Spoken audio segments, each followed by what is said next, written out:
कृष्ण भगवान के जन्म होने से पहले आकाशवाणी हो गई थी कि देवकी का 8वां पुत्र कंस का वध करेगा। कंस ने देवकी व वासुदेव को कारागार में बंद कर दिया था।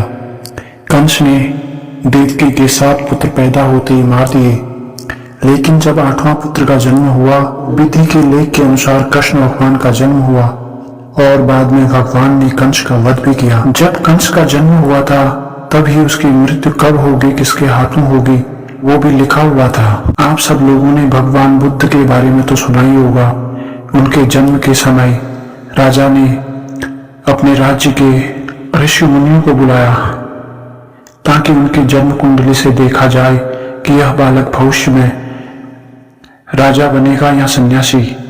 जब उनकी कुंडली देखी गई तब राजा के ऋषि मुनियों ने बताया कि ये बालक भविष्य में एक सन्यासी बनेगा जो पूरे विश्व भर में प्रसिद्ध होगा। हम सब लोगों का भविष्य पहले से तय होता है। कहते हैं कि मनुष्य का भाग्य उसके जन्म के समय ही लिख दिया जाता है। अब बात करते हैं किस्मत या कर्म की। अब कुछ लोग ये सवाल करेंगे कि जब सब कुछ पहले से ही तय है तो फिर हम कर्म ही क्यों करें? गीता में तो लिखा है कि तुम कर्म करो, फल की चिंता मत करो। अगर कोई व्यक्ति अपना कर्म ही नहीं करेगा तो उसे क्या फल मिलेगा? इस बात को थोड़ा गहराई से समझते हैं। हमने अपने पिछले जन्मों में कितने ऐसे कर्म किए होंगे जिसका भुगतान हमें इस जन्म में करना पड़ रहा है। अगर हमें अपने पिछले जन्म याद रहते तो फिर बात ही क्या थी, सब कुछ क्लियर हो जाता। राजा जनक ने अपनी पुत्री सीता का विवाह एक राज परिवार में किया था, लेकिन सारी उम्र उनको सुख प्राप्त नहीं हुआ। मतलब माता सीता के भाग्य में राज सुख नहीं लिखा था। अब कुछ लोग कहते हैं कि कलयुग में जो लोग पाप कर्म, भ्रष्टाचार, दूसरे को दुखी करके खुश हैं और जो सीधे साधे लोग हैं वो परेशान हैं, ऐसा क्यों? इस बात का उत्तर भी हमारे कर्मों से ही मिलेगा। जो आदमी पापी है, भ्रष्टाचारी है, करप्ट है, वो तो तुम्हें खुश नजर आ रहा है। अब यहाँ पर 2 बातें समझनी पड़ेंगी।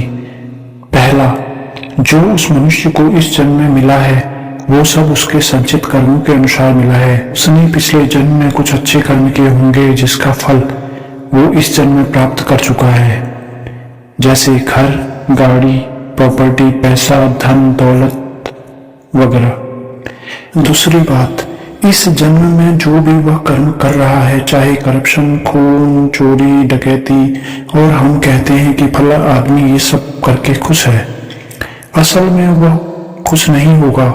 जो उसको करीब से जानता होगा वो ही व्यक्ति बता सकता है कि असल में माजरा क्या है। रही बात इसमें कुछ कर्म वो पिछले जन्मों का भोग रहा है और कुछ नए कर्म इस जन्म में बना रहा है।